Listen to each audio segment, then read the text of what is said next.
everyone. This is Rainey from Oh So Simply, and today's guest is Miss Shannon Parola. She is also known as Shanny the Nanny and has her own podcast, The Game of Nerds. But today we will be referring to Shanny as the nanny.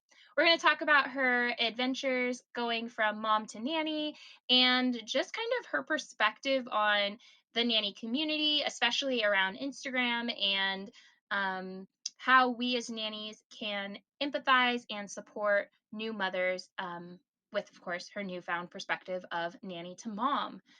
Hi, Shannon. Hi, how are you doing today, hun? I'm doing good. How are you? I'm doing great. I'm so glad to be sitting down and talking with you. Yeah, me too. I've been ready and waiting for this moment ever since I saw you on one of Shada's lives. You popped in briefly and we're kind of talking about your new perspective on nanny to mom. Um, and then, of course, we got to see your adorable baby girl. And so I was like, oh my gosh, I have to meet this woman. Well, I love that live because that was really kind of the first live where I jumped in and kind of, made waves of kind of saying, "Hey, nannying and parenting are two different things. They're like comparing apples and oranges." But those first 6 months that I was home with Marvel, I pretty much put my career under a microscope and replayed so many different scenarios and went, oh my gosh, I should have never said that. Oh my God, I could have reacted so much differently to this. And yeah, that was the right way to go with that situation. Yeah, that's such amazing insight to have because honestly, as nannies, when we enter into people's spaces, into their homes, we oftentimes come with this sense of I'm an expert and I have authority on this topic of childcare. And so it's really important that we remember to be humble and remember to continue learning and remember to be empathetic to the parents and their perspectives and point of views and opinions. Yeah, I think a lot of nannies, I think the ego kind of gets wrapped up like, oh, yes, I know it all. And, I even went into being a mom, 15 years of being a nanny. I'm a newborn care specialist. I'm certified in sleep consulting. So, everybody kept telling me, oh, Shannon, you've got it. You've got it. You've got it. You've got it. The reality is that I was the same as every first time parent out there. I had to ride the wave like everybody else. And it was once again kind of eating humble pie for those first 6 months of realizing, oh, that mom was right. Like here I am crying in the tub at the 4 month sleep regression. And another nanny mom, I'm on the phone and I go, I don't know what to do. I feel like a failure as a mom and a professional. Like, how can you be a nanny and say you can do all these things if you can't even do it with your own child? And she goes, that's because you have to surrender to these moments and realize that you don't know it all. And I think that's the true sign of a real nanny, is knowing what you are an expert in and knowing where you're not an expert in, and building this network of people you can call on and who are an expert in that field, and knowing who to count on and who I can call, basically. I always went in, if a family was coming to me for a meeting, they'd give me all this information about their situation. And I say, you know what, it's the end of my shift. Let me go home and process this and talk to some of my, nanny friends, and some referrals. And let me get back to you in the morning or on Monday when I get back in. And usually by then I had a game plan and a better idea of, how to deal with the situation. Yeah. Yeah, I feel like that is one of the biggest differences between being a nanny and being a parent is that with parenting, I feel like there's so much out there. Like there are unnumberable amount of mom blogs, but and there's the baby books and everything, but there's not just a community that is small, tight knit enough that you could go there and get like boom, fire answers to your questions. And so being a nanny, I think that's one of the biggest benefits. And that's why oftentimes I feel like parents view nannies as experts, even if nannies are literally experts, quote unquote experts, because of just their experience as a nanny. It's because not only are they practicing with different kids and different ages and different family dynamics and different things like that. But then also they come with a whole community backing them of this like nanny network, where they, even if they are not the expert in this particular aspect of being a nanny, there is a nanny that is, and they have access to that nanny like easily. Here's a perfect example. Okay. My mom brain cannot think. Like the difference between being a nanny and a parent, like a nanny, you got to go home. You're not legally responsible for this human being 24/7. You're only legally responsible from 8 to 4. And, really, you don't have to make that many life changing decisions for this child, and you're getting paid for it. Being a mom, you are constantly overloaded with decisions of not only for caring for your child, but your home, your husband, your partner, life in general. So that's why we see, like a lot of moms just kind of overwhelmed when we go into these nanny situations, because really they are overwhelmed. They need somebody to basically have another brain to help them figure out another situation. So, a perfect example of this is, my brain can't think anymore, right? I'm spent, right? I love going on Instagram and seeing the nanny accounts who give me activities to do with my toddler. Things that I probably did years ago, but my brain is so fried I can't think. Hmm. Or, somebody will post an idea that I didn't even think about, like, oh, those restrictions changed. There's always something to learn, but unfortunately now as a parent, my time to learn all of these things is now much smaller. So at the end of the day, nannies have to take every opportunity that they can to fill their bag. Because I always say your bag that you carry into work should be like Mary Poppins' bag. You should be able to pull out all these different resources and techniques to basically say, okay, how can we best handle the situation? And if you don't have something in that bag, you should be able to reach down and say, okay, I have a resource we can use. I know who we can call. Yeah, I think that it's, as you were saying that, I'm just realizing one of the biggest differences between being a nanny and being a mom is that as a nanny, we are doing all of the learning. We are like gathering all of these resources, gathering all of these activity ideas. I can spend like 4 hours solid on Pinterest looking at activities for ages 3 to 5. Yeah. But if I were a parent, I would be working and already doing activities with kids ages 3 to 5. I wouldn't have the time to sit and research this information, Yeah. because I'd be actively trying to implement something. I'd be actively trying to teach my kid or actively cuddling my kid or whatever. But it's like you're already involved in that activity as the parent. Whereas as the nanny, I am using my own personal time. Like I have so much more time to invest in education. And so being able to be the resource that is kind of the collective of all of these resources that you learned about or learned from, and Yeah. giving it in such a more concise way to a parent, I think is really where the value of a nanny is. No, you're right. And to flip side on that, you have to realize that not every family and you are going to vibe on that same level. Especially, you can look at the sleep consulting world. That's a huge touchy subject every time, everyone wants to bring it up. Do you sleep train? How do you sleep train? Do you do it? I was trained in a very formal way of how you do things. Now, as a mom, the number one thing I tell moms to do is go with your gut. What does your gut tell you? Because no matter what you do, no kid is going to fit a cookie cutter like, oh, yeah, you're sleep training in 3 days. The reality is that you really have to know what's going on in the kid. You have to look at the child, the sleep conditions, the family, what's going on. It takes a lot for a mom to write a post on Facebook to ask for advice, because that mom has probably Googled everything.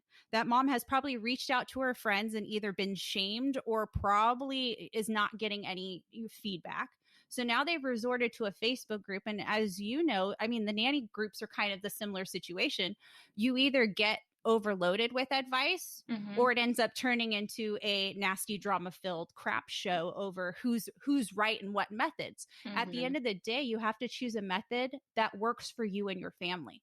And as a nanny, your method might not be a good fit. And at the end of the day, those kids are not yours. The parents are the ones who have to make the ultimate decision. So you can't be hurt if a family goes, you know what, this isn't working because we're not on the same page. And I'm not gonna, I've been in situations where, I kept telling the mom, you just have to let him cry it out. Oh my God. Now I sit and just my heart kills me for telling that mom, who was crying to me, that I just need to let him cry it out. There's a difference between me listening to my nanny kids cry and me listening to my own child cry. It's a biological thing. And when you're sleep deprived and you're exhausted, and yeah, I've done the rocking, put them down, and that's not working. What other methods do you have? Turning around, I remember telling a mom, you just have to keep doing it. You can do it 9 million times. That method might not work for that kid. Mm-hmm. Yeah, I think that it is such an important thing to remember as nannies. As much as we love the kids that we work with, we don't have that chemical connection. And it's not something to take lightly because, like, literally, as an example, when a child cries, their mother will lactate if it's Yep. the hunger cry.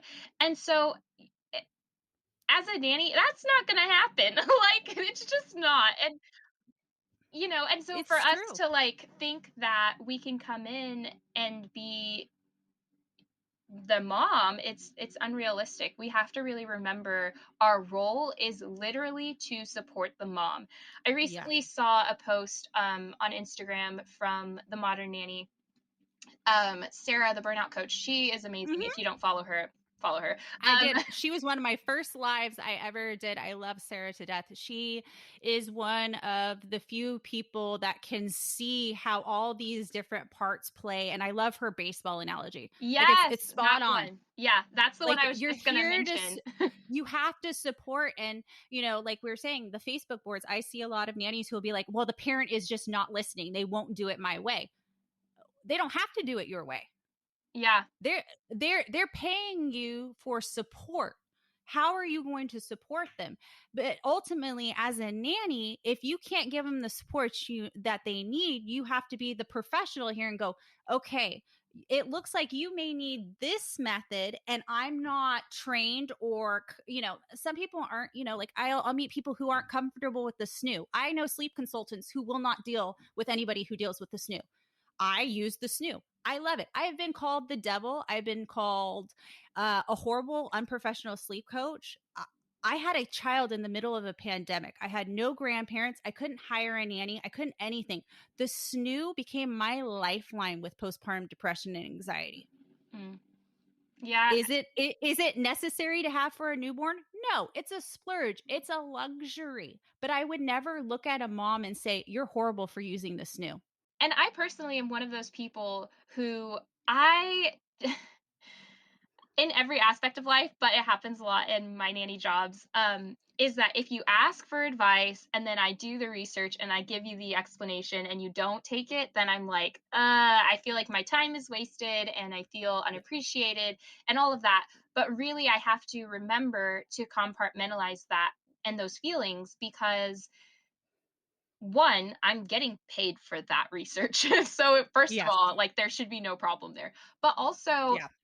it just may not work. Like, I've had families who have said, I want this goal for my kid. Like, I want them to be able to put their shoes on by themselves.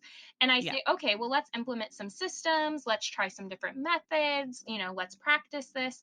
And at the end Yep. of the day, the parents come home, they're exhausted, they don't want to practice it. The methods are, they don't remember them or whatever, and it just doesn't happen. And it's like Yep. they're like, "Okay, well, do you have another method?" And I'm like, "Well, you kind of tapped me out. Those are all my methods. Like, I don't we either do them or we don't, Yep. but like I don't have anything else to offer." And then usually they're just like, "Okay, well, then we're just not going to worry about it right now." And at that moment, I can like choose whether or not I'm going to take that personally and be upset about it, or I can just say, okay, that's fine. Like, this is your choice as the parent. And yeah, we can put it off. Who cares if they can't do it by themselves at age 2? Like, we can put that off. Totally fine. Here, and you bring up a great example. Perfect example. You can give the advice. Yeah, you're being paid to give the advice. You're supposed to be here. Here's where I draw the line. you can lead a horse to water, you can't make it drink. But if you're going to continue to make me have to lead this horse to water and you're not going to listen and you're going to blame me for it, that's where I draw, okay, these methods are not working. We need to figure it out. Because I think that's what a lot of parents do, is that they go through you tap them out. And at some point, the nanny has to go, all right, I've given you 6 different methods. Which method do you want to stick with? Now it comes down to consistency. If you want to see X results, we have to do this. I've had a lot of parents, where it's, hey, this usually it's sleep training or potty training. They want to follow one method because they've bought into one method and it's clearly not working for the kid, but they're hell bent on doing that method. And then at some point you have to go, it's not working. Let's move on. Yeah. But, is this a thing that has to be done right now? Like, for example, potty training. Are they really ready for it? That is that question, or can we wait? It really also comes down to the parents' priorities. What's a priority for the parent? Some parents are, where these skills aren't that important. In other families, these skills and education is very important. It just depends on the family at the end of the day. And I think that's the beauty of being a nanny. Every family is different. No day is the same. Everything is new and exciting. And I think you're not sitting behind a desk. I think that's why I've always loved nannying. I never knew. Well, I knew what my day was going to be like, but I never knew exactly how it would go. And that was the fun part. Like what could possibly arise during my day, and especially working, first responders and stuff like that. I could be going to the fire station. I could be going to the police jail today. Where are we going? Where are we going? Sports adventure, So that's why I just we forget how much value we give to families. And at the end of the day, I always remind parents, a lot of moms I talk to who have a really hard time going back to work. And I have to remind them, look, you are doing this so that you can be the best you at work, so that you can be the best mom when you come home. And what are the kids gaining from this? They get to have an experience with another person or be in a daycare system if they're choosing whatever their situation is. They're getting perks out of this too. Everyone's going to win. And at the end of the day, the family's going to succeed. Yeah. Yeah. As nannies and caregivers in general, it is just our job to support these families and help them thrive. And not take away from them, and their decisions, and recognizing, I think, the importance of their priorities and their values as the nanny is so important. That is one of the things that I often mention is important to look for on the interview when you're interviewing with a new family, is to make sure that your values and priorities kind of align, because if they don't, then those things might start rubbing the wrong way later in the relationship. Yeah. Like if you are one person that says, I'm going to lead the horse to water 3 times before I'm done, then you have to have a family who's willing and eager to actually take and apply the advice that you're going to give. Because if you're not with that family, then it's going to be hard. So I think it's just important to make sure that you guys are aligned in that way. I was recently talking to a friend of mine who's also a nanny, and she right now is working with a family and is just having a really hard time because their priorities are not the same. The nanny and family's priorities are not the same. For example, the family doesn't prioritize the little girl's hair. Like it's a really minute thing, but they just don't care that her hair is breaking and it's frizzy, and it kind of looks like a mess all the time. They don't care. They're like, oh well, she's a kid, she'll be fine. And the nanny is like, this little girl needs to feel good, look good, like her hair is curly, and so we need to start treating it well so that it can grow and be healthy. And I'm just like, that's one of those things that for me, if that was the parents' way of doing it, like who cares? That's not a big deal to me. To her, it's a very big deal, and it makes her feel unappreciated. The fact that they're not acknowledging that she's putting forth the effort to do this little girl's hair every morning. And so like just knowing kind of where your values and priorities lie from the beginning is really helpful. No, you're right. I mean, I always tell parents and nannies when it comes down to like values and things. What's the hill you want to die on? Like, what are most important to you?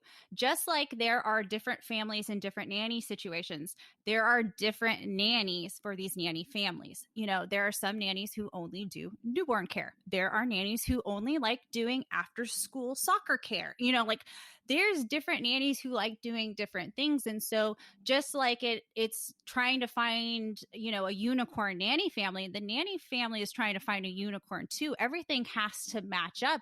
And there are some battles, in 15 years, I can remember some battles where I was just like, all right, it's not worth my, you can parent that way. It was kind of like one of those, I'm going to leave this on the back of things I'm not going to do with my kid. And then it happened to me. And half the time I did exactly what that parent did, or I stood my ground and didn't do that. Once again, what hill are you going to die on? Is it worth it?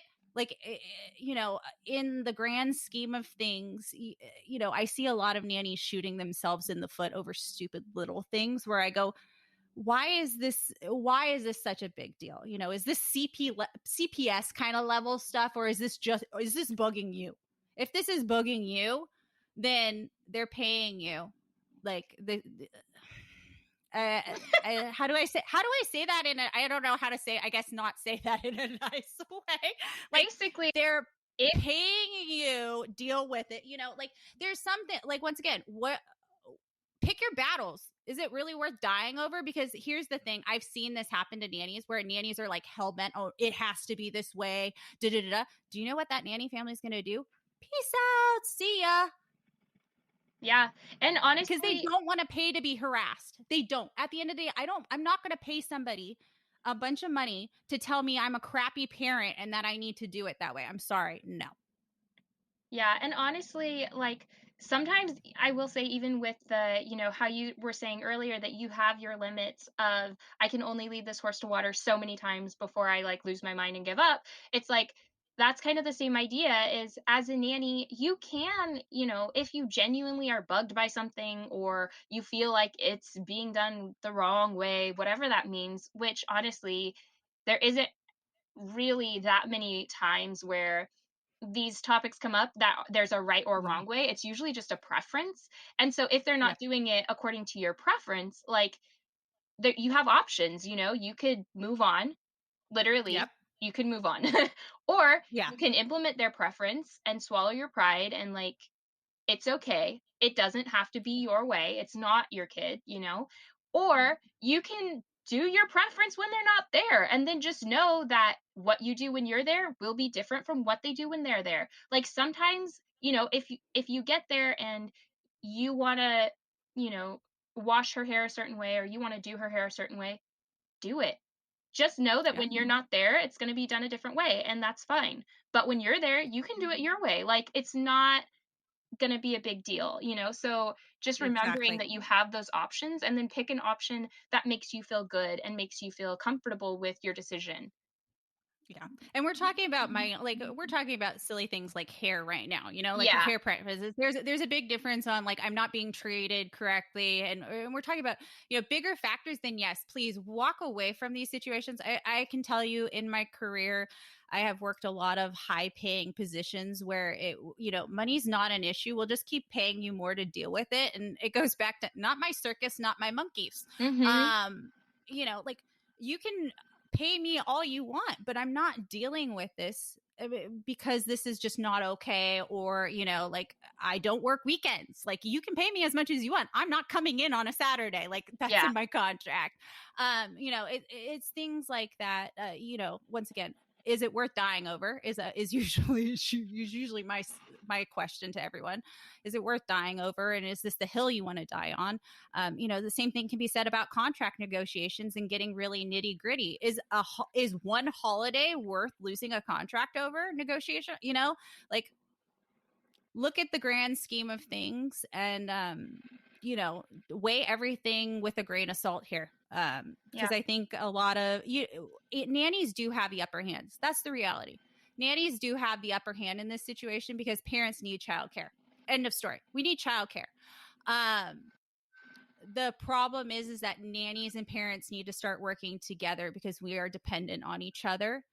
And now parents are getting to the point that they can't afford childcare, and nannies can't afford to live on the way, like we keep upping our prices, and Mhm. it's just kind of a vicious cycle. And so at some point we have to band together and go, okay, we need to work together so that nannies are all registered, and so that parents can easily find a nanny that's legit and registered. Because I don't know how many times I go into a consult where a mom is just like, I am terrified to find somebody online, because they've heard Mhm. horror stories, and they've heard, and frankly, I've seen these horror stories. I've gone to these interviews on the nanny end of it. And I have put out jobs offerings as a parent and seen what's come in. It just amazes, especially because the pandemic, we've got a lot of people who think nannying is an easy job and you can just come in with no experience and charge high dollar of what's the going area. Yeah. That's not how this works. Yeah, honestly, that is kind of my wheelhouse that we're jumping into here, which is all about contracts and nanny rates and all of that. You earlier you were saying, what hill are you willing to die on? And that's kind of not being picky in your contract. That's totally what I stand by. I have a long contract. It's extensive because I put in there what I am not willing, like what I am Yep. and am not willing to die for. Um, and then for those of you listening, that contract is available, but change it to match you and match your needs. Because what Yeah. I find as a priority may not be what you find as a priority. Like a lot of people will message me saying, do I have to put this part in? And I say, no, you don't. For No. me, not overtime. I think everyone should put overtime in, but for me, I have a late fee. Yes, Yep. where I live, a late fee is vital because I live in I a very laid back area and people just don't think about it.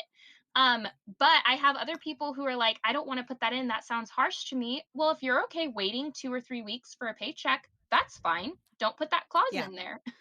I had a sick clause before COVID even started. I mean, I have an autoimmune condition. So I had strictly in my contract, if your kid has a fever over 100, 100 degrees, you need to contact me. And then I have to decide whether or not I'm coming in or not, because there's a chance I can get sick. And the reality is if I get sick, I'm down for not just a couple of days. I'm down for an extensive time, which means Mhm. not your family's affected, but other families are affected. And if I go to your house, there's a chance that I'm now transmitting this whatever sickness you've got now to whatever other families I'm doing through the week. So there was a whole chain kind of reaction thing. And I mean, I even had to a point where like if I come to your house and your child is sick and it looks like you are paying me for the full day kind of thing. But I had that before COVID. And my contract, exactly like you say, you have to make your contract fit to you. And yeah, there were times where I handed the contract over to the parents, and the parents would like kind of nitpick over certain things. At the end of the day, we're sitting at the table and I'm willing to negotiate to make this work. Maybe they're offering their car for me to drive for, well, like there's always trade-offs in situations. Like Mhm. that's what I always say. What the perks of this? What the perks you got for me here? Yeah.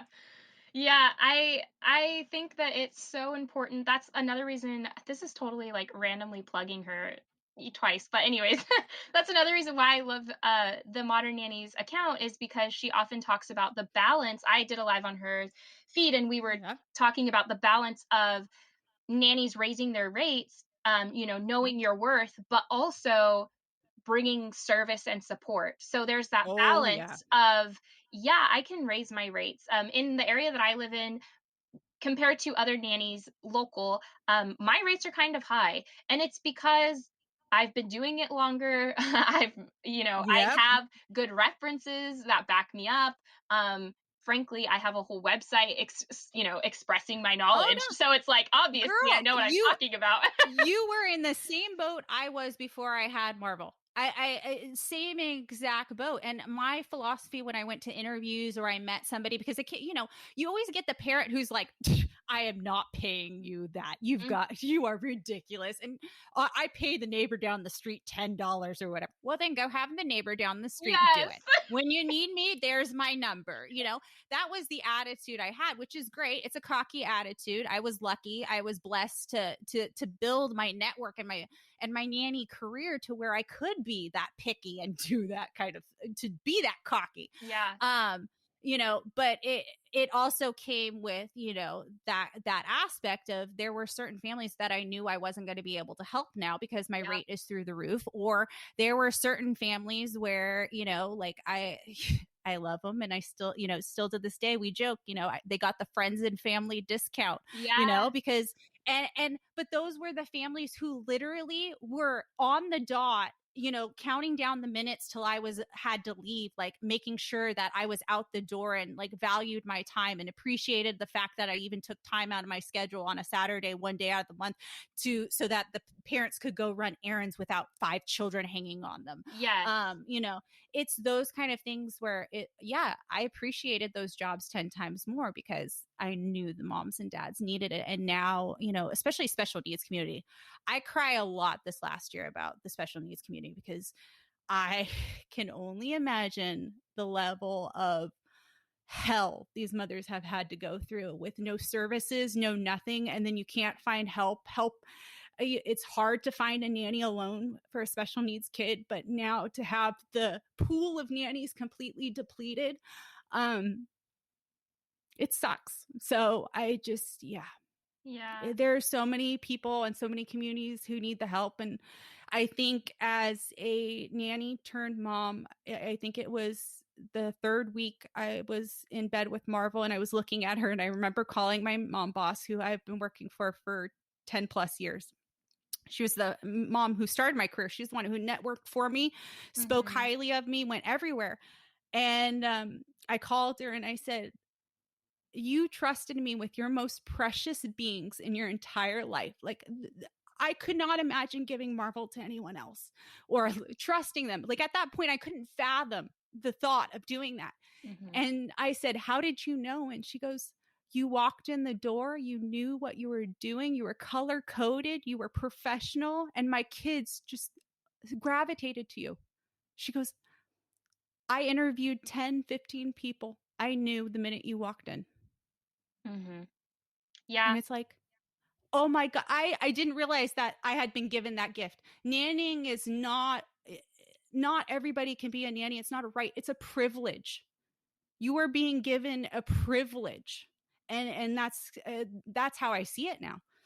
Yeah. I think that, you know, that balance between knowing what you're worth, but not being cocky or, um, what's that word? Entitled, Yes. because it's so important, because as nannies, you're right, we are working with people's most precious, valuable possessions, and usually, more often than not, we're getting the moments that are dearest. We're getting Yeah. firsts. I get so many firsts that, I saw them first step, or I saw Yep. the first time that they went on the potty by themselves. I saw them, or even worse, sometimes they call me mom first and it's their Yep. first word and I'm just horrified. And of course, usually I'm like, I'm not telling this mother that I just Yep. experienced that, because I want her to experience her first. And that one's just dying, it's going to me with in the grave, Yep. because, you have to realize that there's that balance of, or there's that support that's even unspoken, the support in the sense that I'm not going to try to take your place, I'm not going to Yeah. try to, one up you, or get a special place in this kid's heart, like, because it's inevitable that a kid will have a special relationship with you. you know it's interesting that you brought up the thing about kids with special needs, because that has been something that, because of COVID, I have given I have made special deals and special bundles and special prices, Yeah. because it's not having those resources and not having a break. Like, I'm sorry, but I have worked with kids with special needs, and it takes a lot more emotional energy, so much more emotional energy. And I think we forget about that. Like, the physical energy is usually about the same, but emotional energy, you're just drained by the end of it. And Yeah. so, giving those parents even a break in their day, that they would normally get, with other forms of childcare or school or just different things. Giving them that needed break, I think, is so important. And so I have cut them deals. And that's Yeah. fine, because I feel comfortable doing that. So helping where you can. It comes down to, like you have, everyone talks about, oh, I want to land a six-figure job. Like, oh, the six-figure job is like the new thing. And I've worked those jobs. I'm going to be really honest. I'd rather work for regular families than work the six-figure jobs. Because here's the thing, money ain't going to buy anything, money ain't going to fix anything. And yeah, I met some great families through, that pay me that much, but no, the money doesn't buy it. And here, and in all honesty, if you're working those families are, you are living usually on premises, living really close, you're working close to 50, 60 hours a week. You do not have an outside life. You are with them traveling. I mean, there's a lot of stipulations. And so, yeah, if you were a single person and starting off on your career, and that's what, sweet, do it. Can I do that now? No. And that's kind of the beauty of being a nanny, is what kind of nanny are you? Are you a travel nanny? Are you a newborn nanny?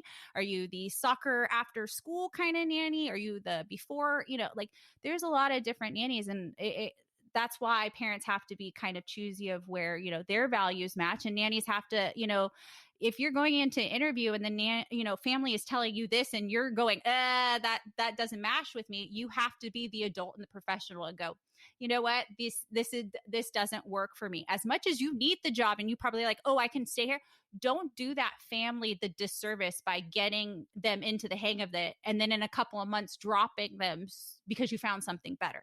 I saw that a lot when the pandemic first started, was, families, oh, we'll hire you for twice what you're with this family if you just come to us. And my perfect example, I had a friend or nanny friend who left a really comfortable job she'd been with 5-6 years for a family who went to the same school as the kids, but they had way more money, and said, hey, we'll pay you 6 figures to come be our kids, tutors and everything like that.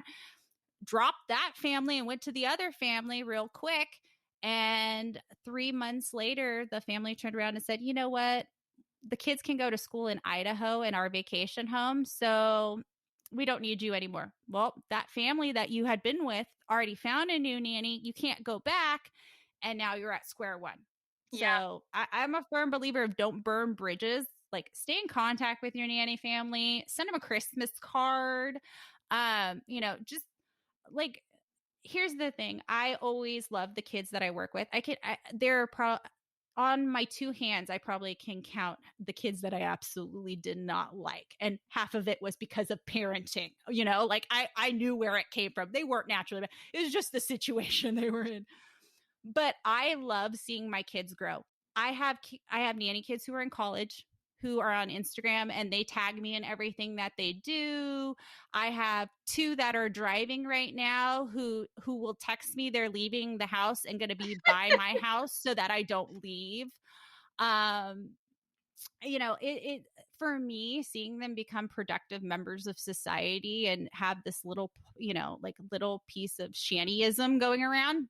Dude, I've done my job. I just want to raising legends is what I say. I raise legends. Yes, I love that because honestly, I was just having this conversation with a nanny family who I was with for like a year or so, and I had their little guy from 2 months, and oh my goodness, he's so cute. Ugh, this baby, you guys, is so cute. Honestly, actually, he is the baby on my homepage of my website right now. Ooh. He is so cute. But anyways, and, I haven't been nannying for them since the beginning of COVID because it just worked out that both of his parents were able to work from home full time, and his sister was able to go to school from home. And so he always had someone that was watching him. So it worked out really well for everyone. But I was just over there. They're now going to move across state, and so I went over there to help them clean up and pack and everything. Which, by the way, another reason to stay in contact with your nanny families of the past, because you never know when they're just going to call you up randomly and be like, hey, do you want to start nannying for us? Or hey, do you want to do this side project for us, Yep. because we already know and trust you. And so always keep those ties Dude, strong. that's how I learned how to do like most of the tech stuff for Game of Nerds is from working for tech dads. And they Yes. would come home from date night and I'd be coding or doing something. I'm like, I don't know how to do this. And they'd be like, scoot over. And then they'd sit there for like an hour. And I'm like, oh my God, thank you. You've just solved my problem. So yeah, network with the dads. You don't, not only that, now as a mom, I call my my nanny moms more often than not. If I need something and they're the first, I love them to death. They're the first people to be like, Shannon, you're going to drop off Marvel at our house and you're going to go have lunch by yourself or go grab a coffee. Like they're like when you're ready, bring her over here. They treat my kid just like the way I treated their kid all those years. And Yeah. I like I said, my kids are now in high school. They need references. Hey Shannon, we worked on you with those conventions. Can I put Game of Nerds down on my job application? Yeah, sure, whatever. Yes. Yeah. Just remind me that Baskin Robbins is calling, later, Baskin um, Robbins always finds out. always finds out. That was the joke. I go, really, Baskin Robbins? He goes, Shannon, do you know how much time we spent at Baskin Robbins? I said, yes, sweetheart. The last time I went to Baskin Robbins with you, we walked out with an entire container, the entire container of watermelon ice. And the lady looked at like we were insane. And your mother went, oh my God, that's not going to fit in the freezer. And I said, yeah, I know. I'm taking half of it home. And to this day, like that, like you gotta stay in contact. I mean, yeah, just this week alone, I was contacting one of my nanny dads. Hey, you're in Texas. I know, like we haven't talked in a couple of months. Hope the kids are doing well. I'm running into this issue. Do you know of any developers or anybody who would be in there? Oh no, but did you try this, this, and this? Or writing references, or getting recommendations for the website or stuff like that. Yeah. I'll look back at nanny photos and go, wow, I really want to use this for the website. And what people don't realize is you can't just upload people's kids to the internet. No.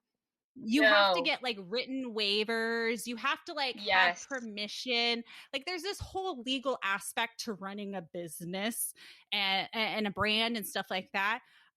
So, having those conversations of, hey, I really like this photo. Can I use this of your child? Can Yep. you sign this contract for me so I can use it for my website? Things like that. You never, once again, don't burn bridges unless you are planning on lighting that crap on fire and building a strip mall over it, And I've had those situations because they did me so wrong where I was just like, I'm not coming back. You've burned this bridge. We're done. But yeah, I can don't count like twice. I've probably bombed it. Yeah. Yeah. But in one of those situations now, looking back as a mom, I go, no, that was postpartum depression and anxiety. And I didn't know. I didn't know. I didn't have enough resources to figure out what was going on. And too many pieces were moving. I was too involved. And if I had taken 7 steps back and a breath, and the situation, we're talking about, I was in the middle of a wedding, special needs kid, all hell was breaking loose. You know how it is to plan a wedding and everything else while working 50, 60 hours a week, and trying to maintain somebody else's life on top of yours and making appointments and stuff like that. And the mom just had add a new baby onto it. And I didn't put 2 and 2 together. Yeah. So you have to, it's a lot funny, of looking back. It's funny that you brought up the wedding thing because my anniversary is coming up soon. So during this time, a few years ago, I was planning my wedding, and I just in my Google Photos it popped up a picture of me and one of my nanny kids. We were going into the mall to look for bridesmaids dresses, and so I was oh my gosh, taking I have so many of those. I was really lucky. I had some nanny families because we had weird hours and they were working weird shifts. I tell them like, look, I need to run by Hobby Lobby and go look at arches. They're like, take them, go to Hobby. I have so many pictures of us at Hobby Lobby and crazy places where picking out cakes, but my nanny kids were a part of my wedding party. I was adamant about that. Like my kids were going to be a part. Like I am Shanny the Nanny. That's what everyone knew me as. My kids were at my wedding. My oldest boys that I've been nannying for forever, who are now driving and teenagers. Oh Lord, they had Nerf guns for my wedding. They were my ushers, and You build these relationships, you build these trusts with these families. And, if you're a nanny lifetime and you're doing this a career, like I've done it, we built a business, then you need those families for forever. Yeah. That's how you built your business. You Yeah. can't say I'm Shanny the Nanny without those families, because those are the ones who put me on the map. Exactly. Yeah. My first ever nanny kid was my smallest groomsman in my wedding, and it Yep. was so cute. Um, but yeah, I think for sure not burning those bridges is super important because you never know when you're going to need them. And it could be years from now. And honestly, like when COVID first started, I came out with an article all about virtual nannying. And I was telling people, because everyone's like, well, what's that? And I'm like, literally call up some of your old nanny families and say, hey, do you want to set your kid in front of the computer, pop me on there, and I will entertain them while you go shower? Okay. Yep. And people were doing that. And because at the beginning of COVID, when everything was just up in the air, it was so unexpected and people just needed that break. Um, Yep.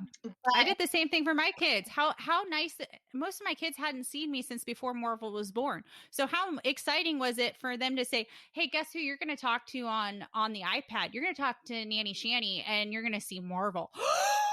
yeah, Oh my god, these kids were so stoked, and the mom's like, "I got to take a shower. I got to eat breakfast. I got to have a cup of coffee. I got to answer emails." And as much like for a lot of these conversations, it wasn't like I was getting paid for it. It was just me wanting to check in with everybody and being me, being mom, checking in on yeah, everybody, make sure everybody's okay. Because the reality is I realized how deep, I'm here in the Bay Area. By the time we got to April and May and I was opening my coaching business to the public, I realized how lonely and how just we were fried. We were tired. And a lot of us either, in my area, our daycares got shut down.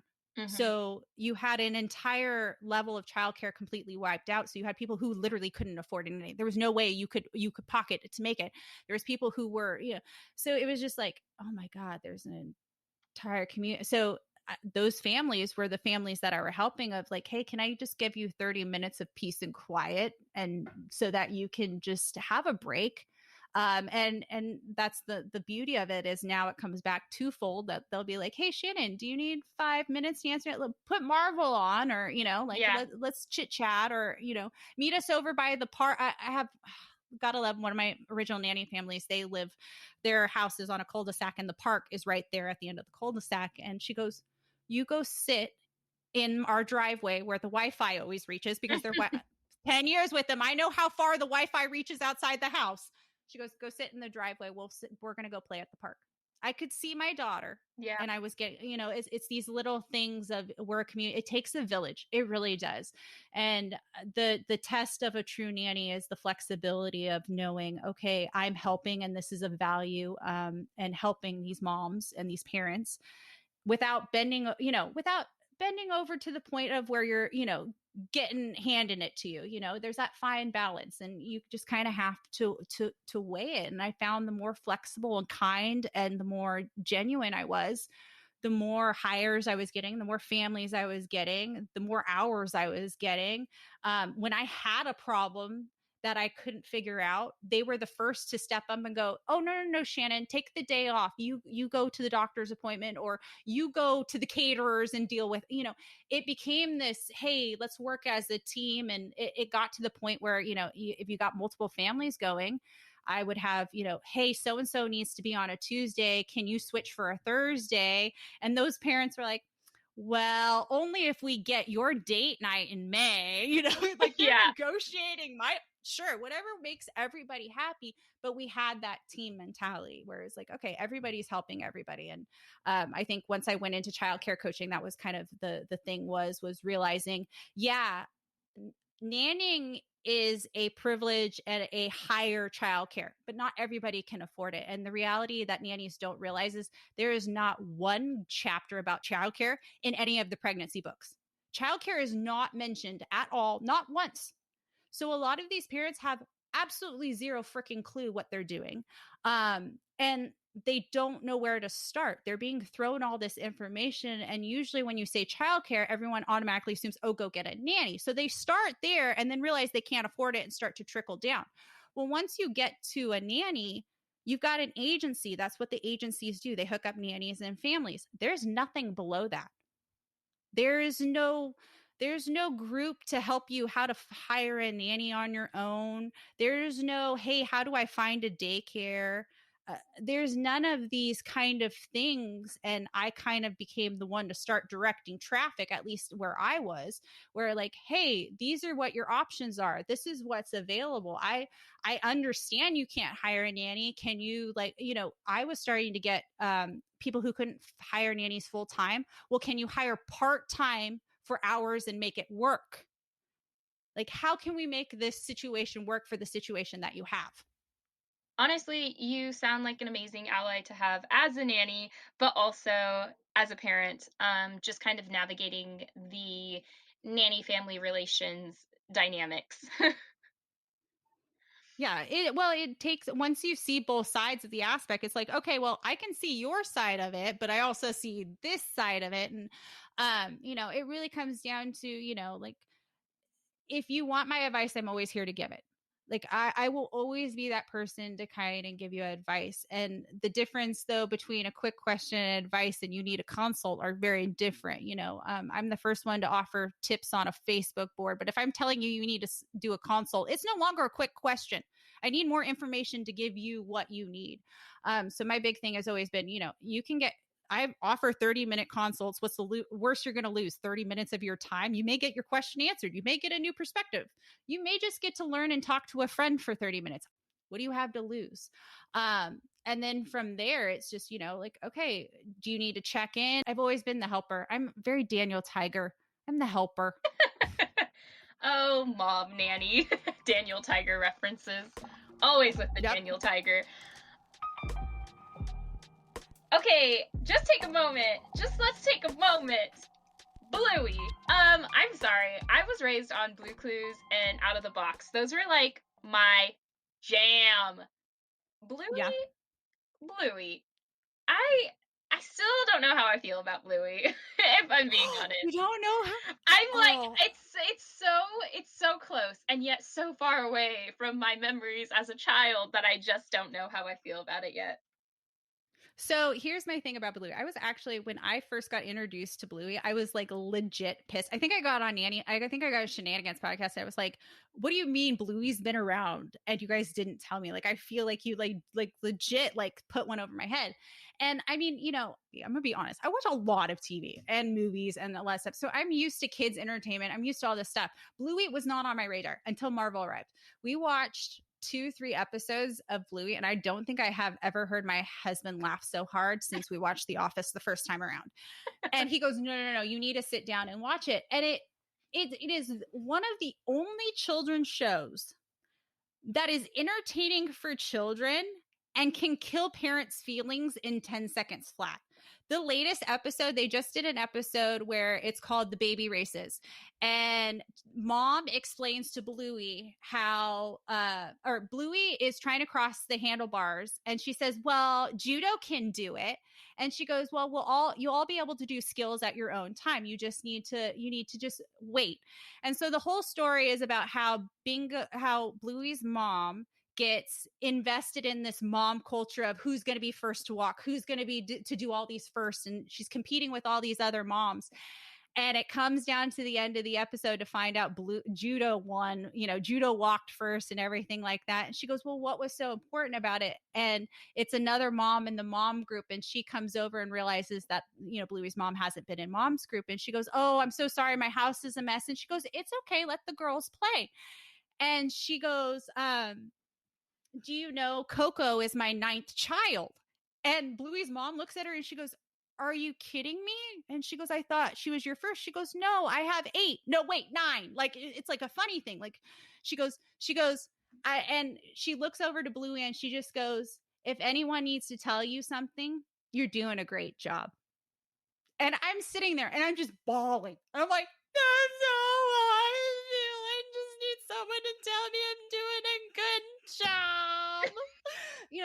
But I had had never had a show like that where my kid is so entertained and I'm bawling my eyes out because there's those little life lessons like, oh, you need to just let it go, be in the moment. They're not going to be this little forever. Yeah, you do have to remember the big things like water floaties when you go to the pool and sunscreen, but mom's always going to be here to kind of save you.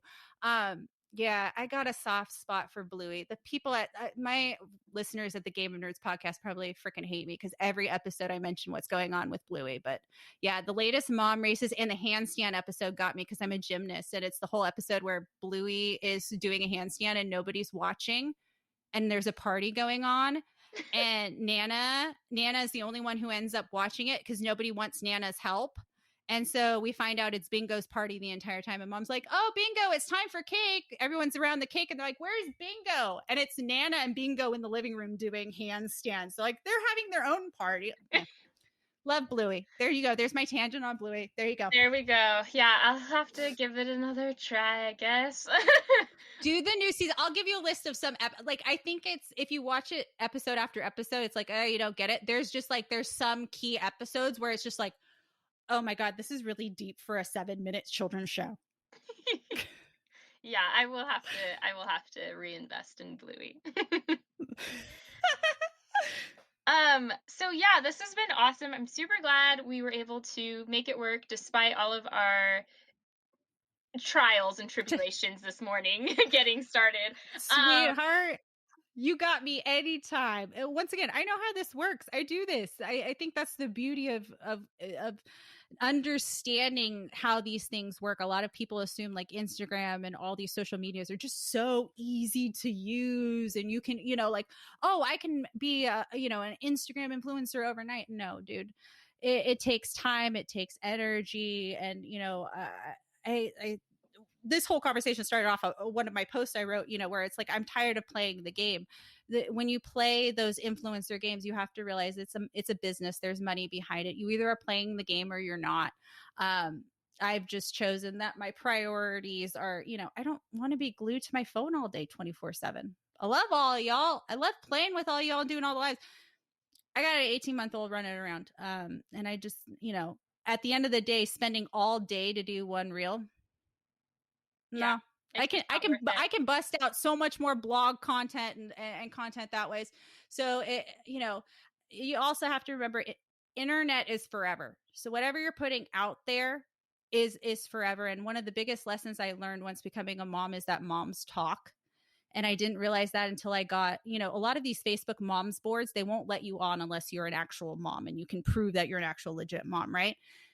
And you go on these boards, and I realized for 5 years, these moms had been talking me, referencing, recommending me. And I had no idea. They were saying how wonderful of it. And then I pop onto the boards like, oh, that's Shannon. She's now a mom. Oh, we now have a mother load of persons now up in our group. Like she's the person I get tagged in. Questions, where would we go? So being a nanny, I think, quick on that note is a nanny being on Instagram. We briefly touched on the fact that to post children, there is a few hoops to jump through, and you shouldn't just post them without getting consent from parents. And then I will go even a step further than that and say that not only parent consent, but there is a level of child autonomy that you need to respect. And so even if the parents say that it's okay, not filming the kid when they don't want to be filmed or giving them their privacy is just important. You also have to remember this, it's content too. So you are creating content that's going out there. And so God forbid this job ends. You've lost your content, right? But your next nanny family is going to Google you and see that you've put their family up at, that family as content. You have to be able to accept the fact that you may be losing jobs because now you are a public face. There, a lot of families do not want to be content on Instagram. They do not want their kid publicly posted. They're in some situations, especially if you're dealing with high personnel and government officials and those kind of things, they don't want a shotzi glowy like nanny because if people recognize you, then they know your kid, like they know where you are and where their kids are. So it becomes kind of a vicious cycle of, you have to be aware of what you're doing. And that's not to say, if you are building a brand and building a nanny empire and a nanny business, and this is what you want to do, you have 100% my support. But if you aren't sure, make sure you're sure before you go start posting things. Because here's the reality: any family can come back after signing a waiver saying they let you have the rights to put their kid up there, and they can take that away. That kid can turn 18 and say, I don't like that baby picture, please take it down. Or even younger, they don't even have to be 18. If you lose those contents, then you lose your business. So don't put all your eggs into one basket. My recent post was just, if Instagram's gone tomorrow, what do you have to show to it? If TikTok's gone tomorrow, what do you have to show for it? You have 1,000 million whatever followers, but how are those followers going to get to you? Do you have a website? Do you have an email list? Do you have a podcast? Do you have what else do you have? Because we saw TikTok, it was almost gone there for a little while. We were going to lose TikTok. It's one of those things. And people get accounts shut down all the time. Like Facebook, you can get your account shut down. Instagram, you can get your account you shut don't. down. Here's the reality: you don't own anything that goes on those platforms. You don't. Once you upload it to those platforms, that's what you signed in those terms of use and agreement. So you don't own, like once it's up there, anybody can copy it.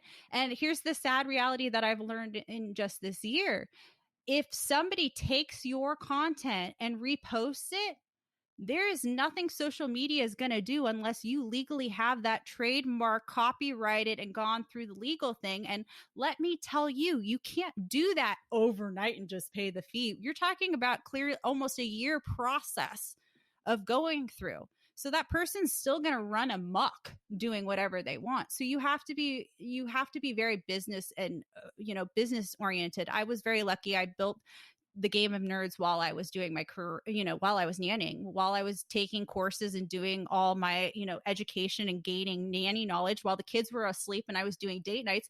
I was coding Game of Nerds, writing articles and doing all that stuff.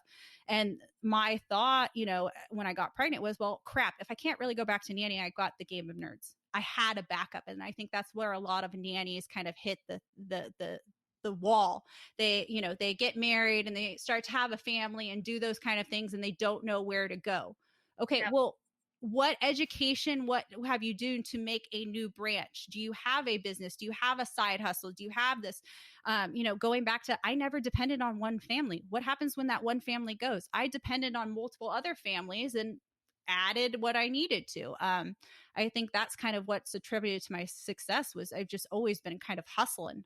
Yeah, and I know that one of the things that I do offer is nanny mentoring, but it's not necessarily just for how to be a better nanny, which a lot of the questions that Yeah. I get are related to: how do I be a better nanny? How do I present my nanny contract? That kind of Yeah. stuff. But beyond that, I get questions about, well, how do you make your posts look like that on social media? How did you start that? How did you get permission to post kids? Kind of the more professional business aspect of it. And recently, I had someone who isn't a nanny at all, but saw that I had a business and saw that I had consulting and said, "Can you help me become a sole proprietor? Like, set that up." And I Mm. was like, "Yes, I can. That has nothing to do with being a nanny, but I can do that." And so Yeah.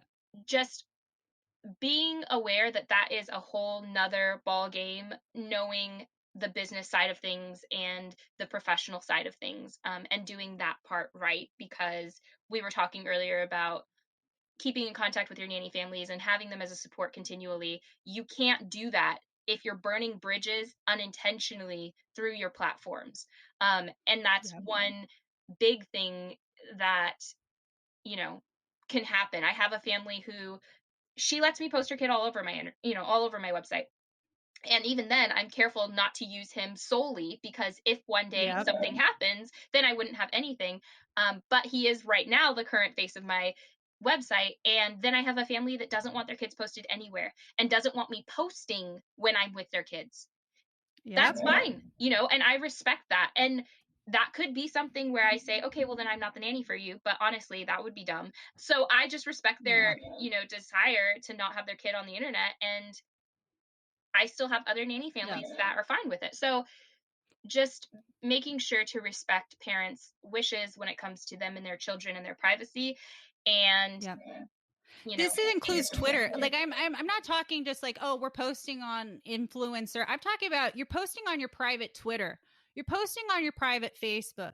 You may not be friends with your nanny parents or your nanny families on your social media.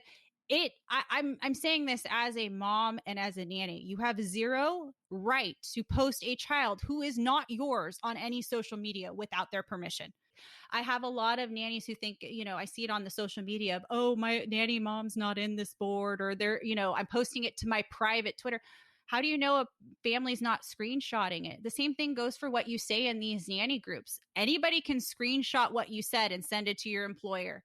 Yeah. And And you have moms to be talk. professional. Moms talk. Moms That talk just as much as moms nannies have nanny groups where they rant and rave about nanny families.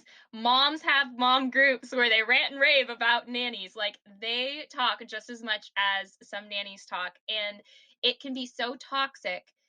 So you have to be so careful of what you say to nannies or to moms, about other nannies and moms, because it shows a side of you and a quality of you that another family may not want to hire you for. there's a lot of these situations. So have some compassion. Remember that we all started somewhere. We all have been somewhere. We all don't have the knowledge that you have. Um, so share, like if I have the 10 seconds to share wisdom, great, good, awesome. I'm going to share my wisdom. And then, but on the flip side, if you're asking for further detail, my time is not free. And I need, I get a lot of people who are like, well, why are you booking me a consult? Well, the reality is I have an 18-month-old who I love very, very much, but I cannot think when she's screaming at me for markers or whatever her crisis is at the time. And if I'm going to give you advice and I'm going to consult you, I want to do it in the best mind frame so I can give you the best advice. I Mhm. don't want to waste your time. I don't want to waste my time. I want to be able to give it to you. So by booking a consult with me, I'm guaranteeing you 30 minutes or whatever, if it's an hour, whatever our session is, that time I am devoting to you, my heart's into you, my brain's into you. Let's figure out this problem. I can't do it with my child screaming over my shoulder through Instagram Messenger or Facebook Messenger. It's not a quick question now. It is now I'm consulting you, and frankly, half the time I'm not getting all the information I need to give the proper assessment. Like, I don't know how many years experience you have. I don't know where you are. I don't know this, like, oh, well, mom boss is doing that. Well, what else is like, what's the whole situation? Because I can consult this like 7 different ways. Yeah. So, speaking of which, where can we find access to your consultations? Because I may need to call you back. But for those of our friends that are listening, how and where can they find you? So we have a family blog. It's called The VIP AROLAZ. Our last name is Parola. My maiden name is Zimmerman. So everything gets a Z with it. And I had a huge kind of nanny account before I switched over to VIP, and it was Zim's Fab. So we just go with acronyms. We just like giving me, so VIP became me when I became a Parola. We needed a new acronym. So yeah, so we're at the VIP Parolas, and I'm doing consults for nannies, parents, childcare. I do baby registries if you need help with your baby registry and you're completely unsure. I'm doing sleep consult. There's so many services. I think I've just kind of become the person where you got a problem, let's figure it out. And once again, I'm the kind of professional where I'm like, this is out of my ball game. Let me get back to you, and I'll point you in the right direction, because once again, I don't, I'm not going to sit here and tell you I know all. Yeah. That's way too cocky. I'm not that cocky. But you're very well networked. So, there's that. I do. I love networking. I love conversating with new nannies and talking to people. I love setting up things like this, and doing things like this, because really, I love talking shop. I love being able to connect with nannies and talk about something that I am really, really passionate about. I have a lot of knowledge, and once again, it's a different side that you're probably not going to see, because everyone's going to give you their nanny opinion, which is their opinion. But at least I'm going to give you the parent's perspective of what you're like, especially when you're asking for a raise or you're, like, this thing is bugging me. Well, don't go at it that way. It sounds like you're telling that mom that she's a crappy mom, like, and that person will go, oh my God, you're right. Like, thank you for saying that before I walked in there all guns loaded, ready to go, so it's one of those things. I'm always here to help. I will be the first person to always collaborate and do things with. I do it at my own pace. So if you're using my Instagram and those kind of things to gauge on how cool I am, trust me, I'm way cooler than you think. I love that. That's the perfect way to end this. So everyone that's listening, we loved having you. Thanks for staying if you got to this point. Go ahead and comment below any questions that you have for Shanny the Nanny or for me. Also, make sure to like and subscribe, and I will link all of her contact information down below as well. So we will definitely be having her back. That's another thing. If you have a question that you would like us to address in another episode, drop that down below as well, because we are definitely doing this again. This was way too good to only do once. Oh, I will be glad to have back. We can talk about Bluey. We'll get you more episodes in. Yeah. By then I will have watched some Bluey. Okay, thanks guys. See you next Saturday or Tuesday because we're posting both. So make sure to subscribe and follow. Bye.